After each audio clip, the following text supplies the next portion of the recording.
this season, what we're seeing right now from Kansas, they've lost 3 in a row. On Saturday, they fell at Oklahoma, who's pretty good, but is not great. And Kansas was favored on the road. They were projected to win on KenPom. So I think Kansas, you can say, is a better team. They lost that game. Is this where we really start to see the fall from grace for Kansas for what they have gone through and what they are going to be going through as a result of this investigation into the program and what I'm assuming is going to be a bunch of sanctions coming down from the NCAA whenever that gets figured out? Fall from grace. As far as like, when you say fall from grace, you're talking about you're right. That's what I say. I want to know, because let me define that. This is their first official slap on the wrist, I would assume, or getting ready to get slapped on the wrist. And basketball wise, this is like a year, but I don't see him turning into like going from this great program to nothing. Yeah, because they are Kansas and they do have Bill Self and they're always going to have money and they're always going to have tradition. But I think that for a while, we're going to see them kind of be like the other guy in the Big 12. I don't think that we're going to see them like winning Big 12s. I don't think we're going to see them being the favorite to win the national title like they were last year. I don't think we're going to see them being Final Four caliber teams. I think they're going to be kind of in that like 20 to 25 range for a fairly extended period as they deal with kind of the effects of what has like the way that the looming sanctions have kind of impacted their recruiting already, and what's going to end up coming down the pipeline in terms of maybe potential postseason bans, maybe sanctions for Bill Self, suspensions. I don't know. So I just think that we are looking at what could end up being a sustained period of maybe mediocrity is the wrong word, but at least mediocrity when it comes to the expectations that you find at a program like Kansas. I mean, when those things fall in general, like those things are damaging to any program. It doesn't matter if it's a small instant, like for example, which almost Oklahoma State is get like in between, almost like they're waiting to figure out what's going on. Maybe not for this postseason, but maybe next, or whatever their punishment may be.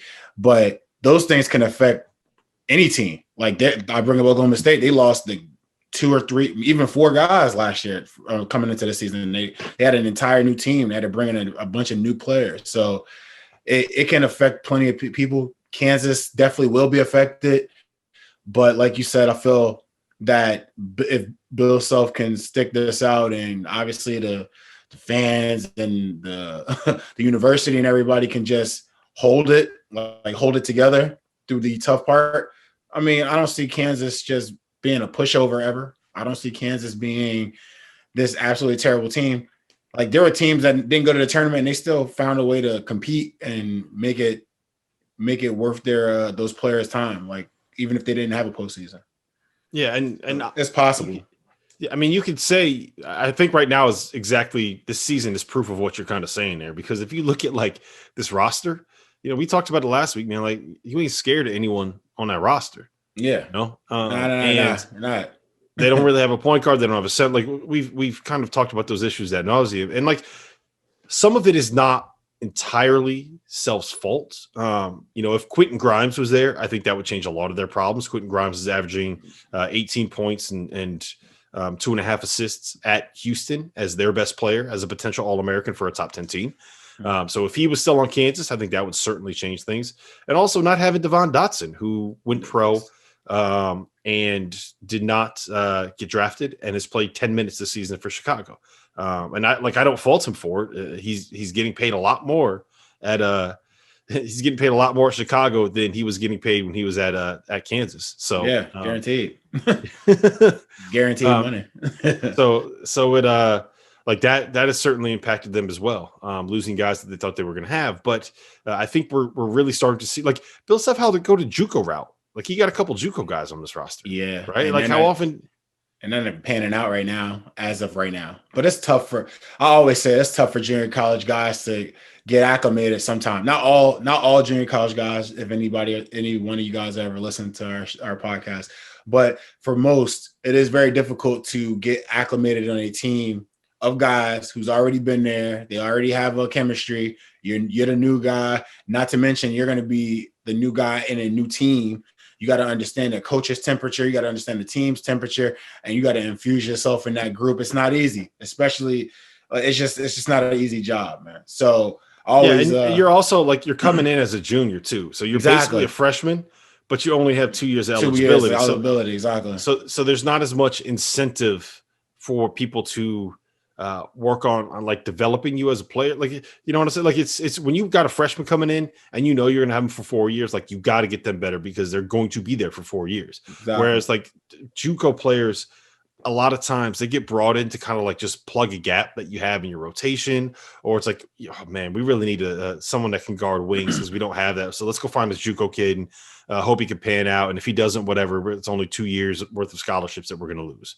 kind of a thing. So a lot of times you kind of run into a situation like that. So I get it, but like I think that the impact that some of these sanctions, and it's not even just the sanctions, man, because we're seeing it right now. It's like the looming threat of those sanctions is what really impacts the recruiting. Because once you get it, like that's why you see teams like Auburn and you see teams like Arizona implement these self-imposed these postseason bans because they just want to get that shit over with, right? Exactly. Yeah. Like I've talked to a couple of the coaches that are dealing with this situation, and they were like, the reason why you would put this thing into place, why you would self-impose a ban, is because you don't want to have like a 5-year punishment for something that's going to be a 1-year postseason ban. Because as long as this is hanging over your head, and as long as there's always the potential that the next season is going to be the one where there is no postseason, exactly, then that impacts you, because every player that you have, especially if you're someone that can recruit one and dones, if they don't have the chance to the potential that they don't get to play in the NCAA tournament,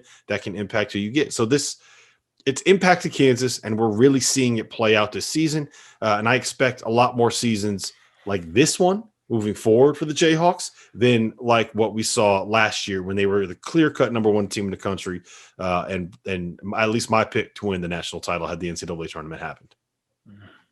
I mean, they're definitely not the same team, so you can see it. It's just, and then these sanctions, like you say, they may be coming down. It's going to be a nice little body blow to the program, but I feel like they just won't go away. I just don't see them going away. I just can't foresee that happening. It kind of reminds me of Kentucky, like the late 80s and early 90s. How it was, which I can't, I'm blanking on the coach's name, and I should know who it was. Eddie Sutton was the head coach. I can't remember the name of the assistant, but you remember that whole thing where like some mailman found $1,000 cash in an envelope that was supposed to be sent to a recruit, and Kentucky got in trouble. They ended up getting put on probation, and I think they got the 2-year postseason ban when Eddie Sutton was there, and then that like Pitino was the next guy to come in.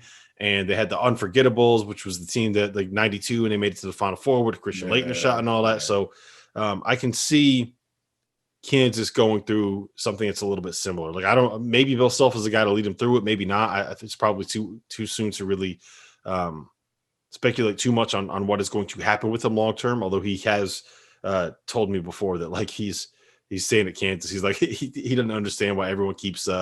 It's funny, man. Like I think he was in a groomsman for R.C. Buford, or R.C. Buford was a groomsman for him. So everyone always says Bill Self is going to be the guy to replace Popovich. And Self will always tell you, and he said it to me before, I don't understand why people always make that connection. Well, it's because Pop is old. R.C. Buford is the guy that's going to decide who to hire to replace him. Yeah. And you and R.C. Buford are really good friends, and you might be looking at like a 5-year postseason ban at Kansas. I wonder why people connect those dots, Bill Self. I wonder why it happens. Hey man, my man says he's gonna stay at Kansas. To believe him. Yeah, until he's not there anymore. Until he's not there anymore, exactly.